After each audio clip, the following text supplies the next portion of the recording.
That was the sound echoing in my ears, not on earth, but in a place I cannot fully explain. A place beyond time. A place beyond religion. A place where truth is no longer debated, it is revealed. What you are about to hear is not just a story.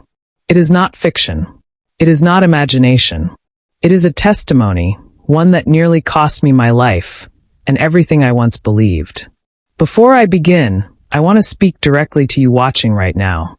If this message touches you, if it opens your eyes, or even if it challenges what you believe, please take a moment to like this video, comment below, and subscribe to the channel. Your engagement helps this message reach more people around the world. And please, do not hesitate to share your prayer points in the comment section.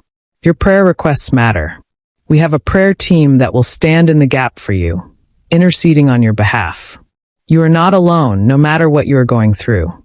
Now listen carefully, because what I am about to tell you might change your life forever. My name is Ali Mahaban. I was not someone searching for another faith. I was not confused about my beliefs. I was not questioning religion. I was deeply rooted.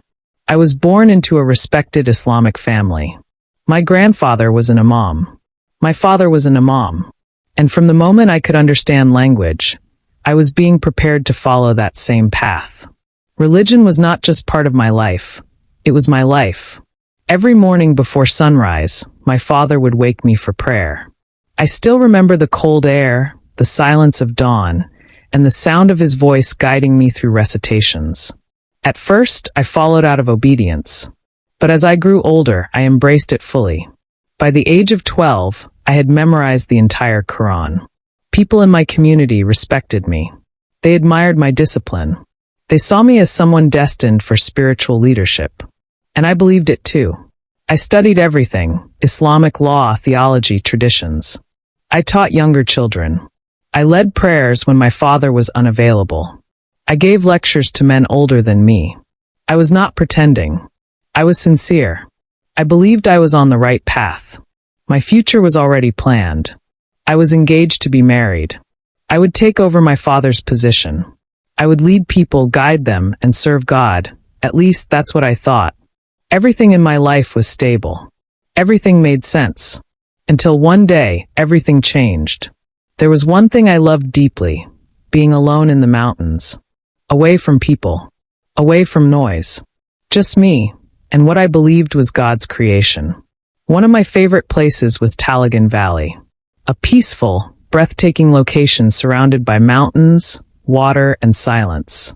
In March 2025, I felt a strong desire to go there again.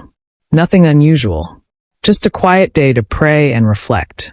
I left early in the morning. The air was fresh. The sky was clear. Everything felt peaceful. As I walked through the trails, I prayed. I recited familiar words. I thanked God for my life, my family, my future. I had no idea that would be the last time I would pray that way.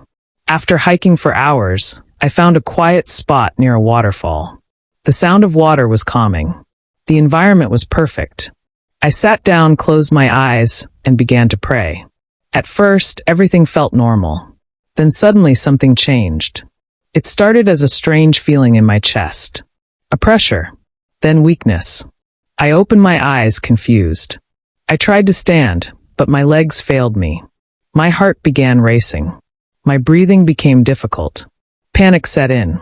I tried to call for help, but no sound came out. I was alone, completely alone.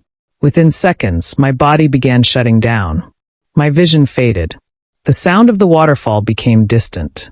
And then, everything went black. This is where things became impossible. Even though my body had stopped, I was still aware. I could not see physically. I could not feel my body, but I was conscious. And then, I felt something pulling me. Not physically, but spiritually. I was being drawn away somewhere. I knew instantly. I was dying. But what happened next was nothing like what I had been taught. Instead of darkness, I saw light. Not ordinary light. This light was alive, powerful, pure. And as I moved closer to it, everything changed. Suddenly, I was no longer in darkness. I was in a place beyond description. A massive, glorious space, like a throne room, but far greater than anything on earth. At the center was a throne, radiating power, authority, and holiness. And on that throne was a being I could not fully look at. The glory was too much. It was overwhelming. Around the throne were 24 elders. They were bowing down repeatedly, and they were singing, "Holy, holy, holy," over and over. But it never became repetitive. Each time they said it, it felt deeper, stronger, more real. And in that moment, I realized something terrifying. I had never understood holiness. Not truly. Everything I had done, my prayers, my fasting, my teachings, felt meaningless in that presence. I saw my life clearly. Every thought, every hidden sin, every moment of pride. Nothing was hidden. I was exposed. And I knew I was not worthy. As I stood there, overwhelmed, I sensed someone beside me. Then I heard a voice, gentle yet powerful. It called my name, Ollie. And when I turned, I saw him, Jesus Christ. Not a prophet, not a teacher, but something far greater. There was authority in him. There was love in him. And there were scars in his hands. At that moment, everything I had believed began to collapse. He looked at me and said, "I want to show you something." Suddenly, everything changed again. I was no longer in the throne room. I was above my country, Iran. But something was wrong. The cities were burning. Explosions everywhere.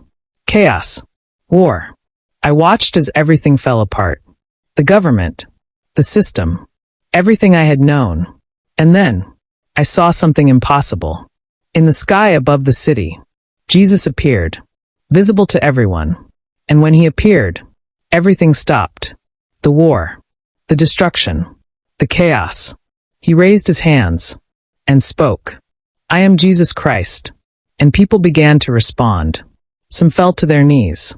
Some cried. Some ran in fear. But everything changed. Then the vision shifted again.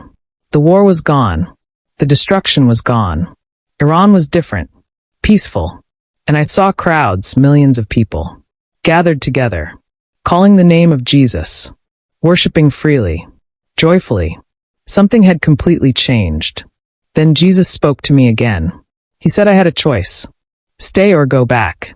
Stay in peace or return and speak the truth. I knew what it would cost. My family, my future, my reputation, everything. But I also knew he had chosen suffering for me. So I said yes. Suddenly, I felt myself being pulled back. Pain, pressure. And then, I gasped for air. I was alive. I was in a medical facility.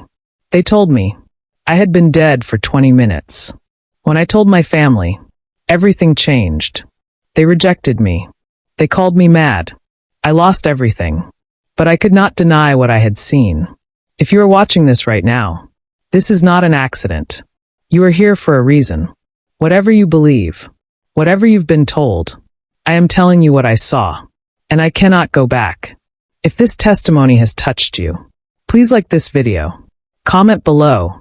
Your comments help this message reach others.